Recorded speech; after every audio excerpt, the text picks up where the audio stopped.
Adding and subtracting integers. First, we want to recall that an integer is a number that can be positive, or it can be negative, or it could be 0, and those are all integers. However, it cannot have any type of fraction or a decimal in it. Alright, so let's do a few examples where we add and subtract the integers. Okay, so number 1, negative 12 plus 7. So we have the integer negative 12 and the integer positive 7. Those are the two, so we're going to add these integers together. So in this case, all we have to do is subtract the 2, and then whichever sign is with the bigger numeral, that's going to be the sign of the answer. So what we're going to actually do is 12 minus 7, because 12 is bigger than 7, 12 minus 7 is 5, and we get negative 5, because the negative is with the 12. That's one way to solve this problem. Next one, we have negative 10 minus 7. So we have a negative, and we might write this as plus negative 7. So we have a negative and a negative. So that means we're going to get an even bigger number with a negative sign. So our final answer is going to have to be a negative. And so 10 plus 7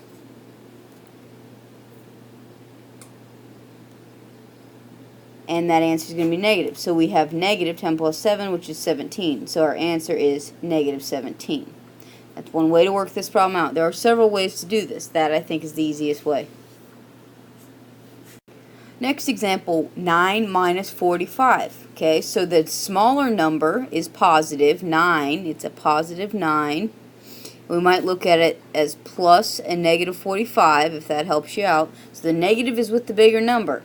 So once again, our final answer has to be negative.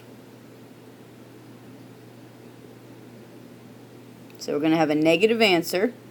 And so what we're going to do is we're going to take 45 minus 9. We're going to get a number. And then we're just going to tack on a negative. Okay, so our final answer would be negative 36. Now, if you want to see how I could have got that, would be 45 minus 9. So we would borrow. So we'd have 3. 15 minus 9 is 6. And then 3 minus 0 is 3. So 36. And then, like I said, tack on your negative. So your final answer, negative 36. And the next one here, we have negative 10 minus negative 11. Okay, so the first thing that I'm going to note is that I see a negative and a negative right there. So when you have two negatives next to each other, you can change it to a positive. So I'm going to change my equation to negative 10 plus 11.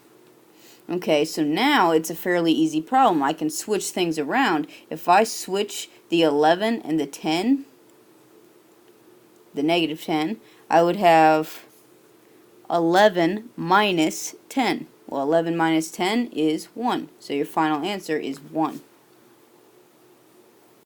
Next one, we have 49 minus negative 15. Again, this is like the last one. We have a negative and a negative right next to each other. Whenever you have double negatives that are next to each other, you can change those to a positive. So what I'm actually going to rewrite is 49 plus 15.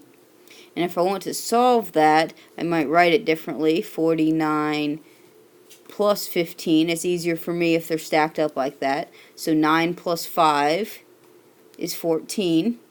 1 plus 4 is 5, plus 1 is 6. So my final answer is 64. And the next one, we have negative 12 minus negative 9. Okay, so again, double negative switches to a positive.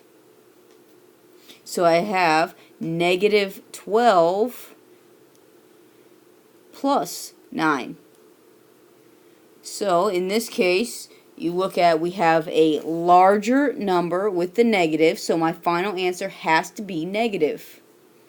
Okay, so I'm going to get a negative answer. And then I'm just going to take 12 minus 9. Take the bigger one minus the smaller one. Once you determine that it's going to be a negative answer, it doesn't matter how you subtract. Okay, so 12 minus 9 is 3. So my answer is negative 3.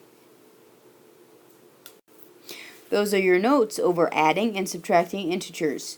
Go over the practice problems on the back of this page, and then you should be ready for your quiz over this material.